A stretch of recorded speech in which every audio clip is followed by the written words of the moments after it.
গেটের ঠিক মাথার উপরে দুটো allamanda park area. Cherry tomato সংগ্রহ হয়ে গেল অলরেডি, এখনও ফল দিচ্ছে এরা, এরপর আর দেবে না কারণ প্রচণ্ড গরম। দেশি আমের গাছ, এবছর ফলনের সংখ্যা অত্যন্ত বেশি, আগের বছরের চেয়ে অনেক বেশি। অন্যান্য গাছে ফলন কম হলেও এই গাছে ফলন কিন্তু বরাবরই বেশি মাত্রাতে হয়। কলমের গাছ আকারে ছোট, জবা, বাহারি জবা, বিশাল বড় সাইজ দেখতেই পাচ্ছেন। এ অদ্ভুত রঙের আম, এবছর প্রথম ফলন দিয়েছে। গাছটার হাইটও খুব কম, সাপোর্ট দিয়ে রাখতে হয়েছে প্রত্যেকটা আমগুলোকে। এই দেখুন, সাপোর্ট দিতে হয়েছে। জবার পাশেই আরেকটা আম গাছ মিয়াজাকি, এটাকেও সাপোর্ট দিয়ে রাখতে হয়েছে কারণ একদম মাটিতে ছুঁয়ে ফেলছে প্রায়। কাঁঠাল, হাইব্রিড পিঙ্ক কাঁঠাল, আরেকটা 7 থেকে 8 ফুট হাইট ম্যাক্সিমাম আরেকটা কাঁঠাল গাছ, এটাতেও ফলন হয়েছে, 3টে দিয়েছে এবছর প্রথম।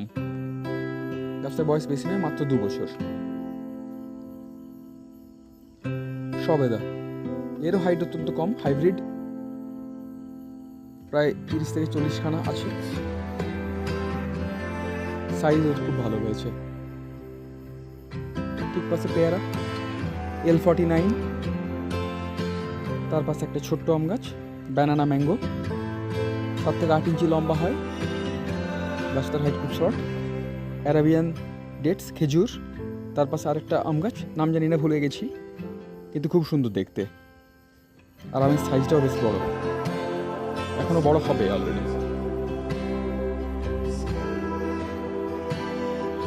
একটা বিনস, আরও একটা আম চারা, জাত জানি না। জামরুল লাল রঙের, এবছর প্রথম ফলন হয়েছে, 3টে মাত্র ফুল এসছে।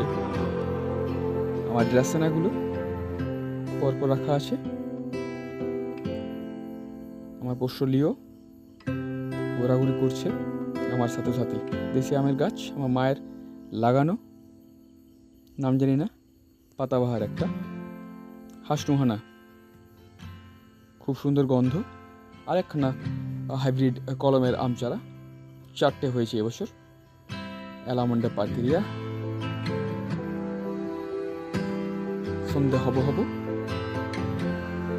ছোট্ট গাছ, খুব সুন্দর সুগন্ধ দেয়, বাগানের শোভাও বাড়ায়। সাদা জবার গাছ, এক গাছ সাদা, তার মাঝখানে একটা এক্সেপশন গোলাপি রঙের। গত 15 দিন ধরে এরকম হচ্ছে। ভালো থাকুন সবাই।